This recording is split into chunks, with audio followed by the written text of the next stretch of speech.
My friends, I want to thank you for watching this video. If you like what you see, please click the subscribe button and click the notification bell. And if you think you're already subscribed, please check to make sure YouTube hasn't unsubscribed you without your permission. It happens every day. And if you really like what you see, please consider becoming a channel member or even leaving a super thanks donation to help keep us going. I promise to answer each and every one I receive. Thank you for watching, my friends, and now, on to the video. Greetings, my friends. I am Dictor Van Doomcock, the future ruler of Earth, broadcasting from my hidden base at the center of the Earth, and I am here today to warn you about the contempt that the Walt Disney Company has for each and every one of you watching today. Disney believes that you're stupid enough to actually believe the Acolyte is not only authentic Star Wars, they're doing a full court media blitz with a bunch of truly insulting and idiotic articles claiming that the Acolyte is going to be the bestest ever, that it's elbowing over all the other Star Wars shows that Disney has created, and that Star Wars' future has never been brighter because of the Acolyte. And I'm here to tell you, it's all a load of crap. If you read between the lines of what I'm about to share with you in this video, one message becomes clear. Disney Star Wars is a failure, and they're desperate to turn that around and change the conversation. See, Disney is about to try to gaslight you into thinking the problem with Disney Star Wars isn't Disney, it's Star Wars. And so from now on, Star Wars won't be Star Wars anymore. Ta-da! Problem solved. Look, I know Disney Star Wars is dead, everyone knows that. Star Wars, the franchise, has been irrevocably destroyed by recent developments thanks to George Lucas, and yet it remains a front on the war to save pop culture, and thus I keep sounding the alarm about the more egregious things that Disney is trying to pull. It's important to understand, even though we no longer give a shit about Star Wars, that Star Wars is still one of the front lines on the war to save pop culture, and therefore we call out the woke tactics that Disney is using because they pertain to other media. Now I warn you, the excerpts from articles I'm about to share with you will make you sick and disgusted.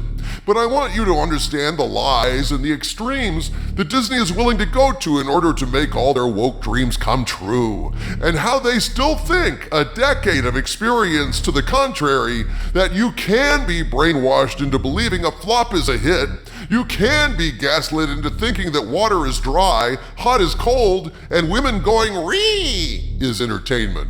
Ha! Man, Disney thinks we're stupid. When you actually hear how they're trying to warp reality to make us believe their propaganda, your mind will reel. Finally, I have a rumor from my Hollywood spies about the insane lengths that Disney is prepared to go to make the Acolyte a success. The Acolyte is like nuclear war in the movie War Games. The only way to win is not to play.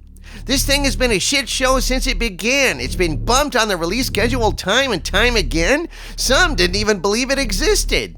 I wish they'd been right. Watching the Acolyte trailer actually made me happy I don't have a body. I have no stomach to throw up with. I have no fists to bang against the wall. The only thing I regret not having at this point is an anus, which would prove more useful in critiquing Disney than any words from any mouth.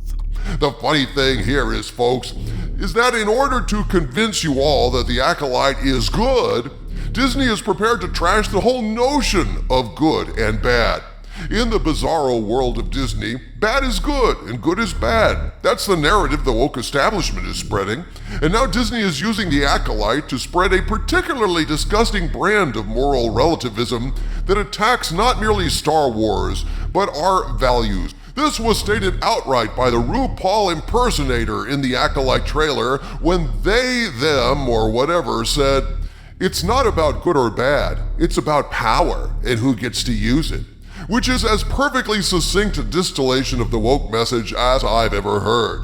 See, these pod people don't give a damn about what's right or wrong. All they want is power.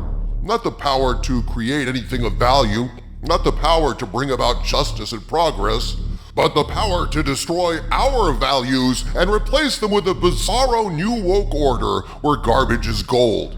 submitted for your consideration. A stomach-turning gaslighting article from Gizmodo titled, "Star Wars is getting closer and closer to exposing the Jedi Order for what it is." In other words, the Jedi Order is the patriarchy, yawn.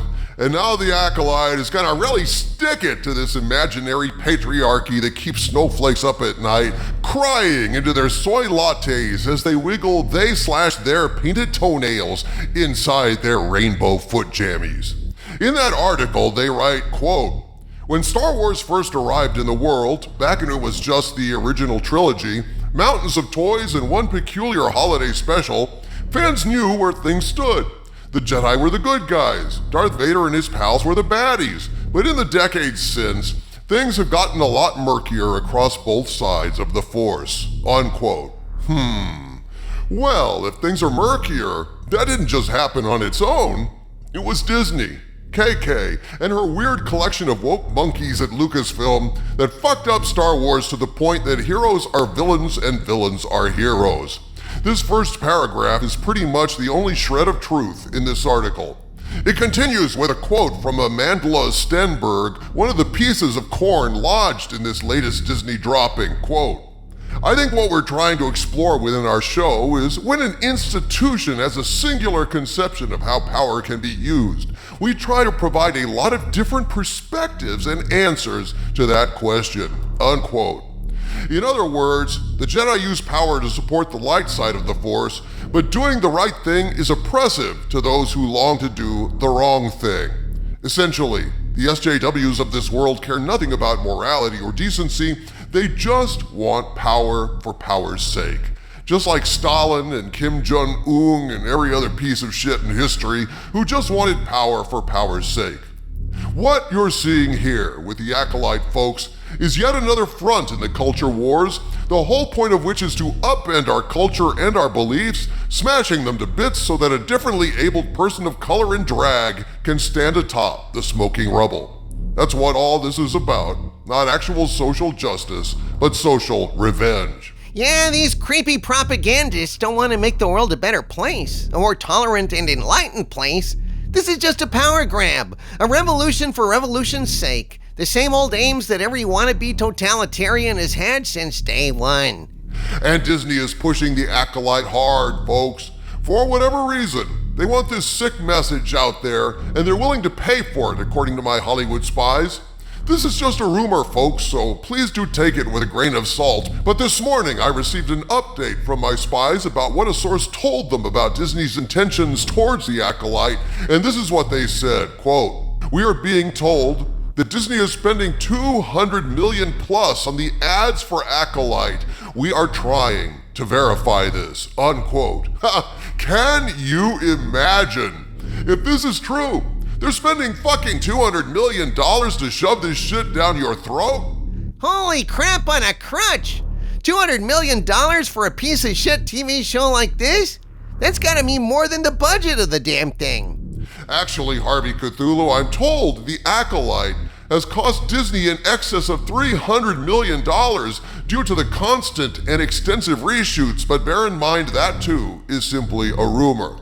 What is not a rumor is the full court press and the mainstream media to gaslight us all into thinking the Star Wars light is the bestest ever. Look at this headline from Screen Rant. Quote, "Forget about Jedi and Sith. The Acolyte is even bigger, and that's great for Star Wars' future," unquote. Right. Well, Jedi and Sith, good and bad, are fundamentally what Star Wars was always about, so essentially all these articles are confessing what we former Star Wars fans have always claimed. Disney Star Wars is not Star Wars. Look at the crap they're slinging here for their corporate mousters, folks. Quote, "Rather than stick to Star Wars' tried and true formula of the Jedi versus the Sith, the Acolyte actually promises to go even bigger. The Jedi seek to deepen their knowledge of the Force for the sake of peace, while the Sith seek to gain power from it. And after dozens of movies and TV shows, it seems Disney has finally realized that the audience has seen enough of the Jedi and the Sith. In other words, it's time for the franchise to introduce other powerful Force groups that have a stake in the galaxy's future," unquote. And would these powerful Force groups basically be a bunch of women? I think it's basically a bunch of women.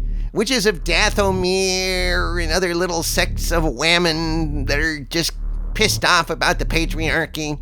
But before Disney decides that people are sick of Star Wars, maybe they ought to try making some. That's the one thing Disney hasn't tried yet, making actual Star Wars.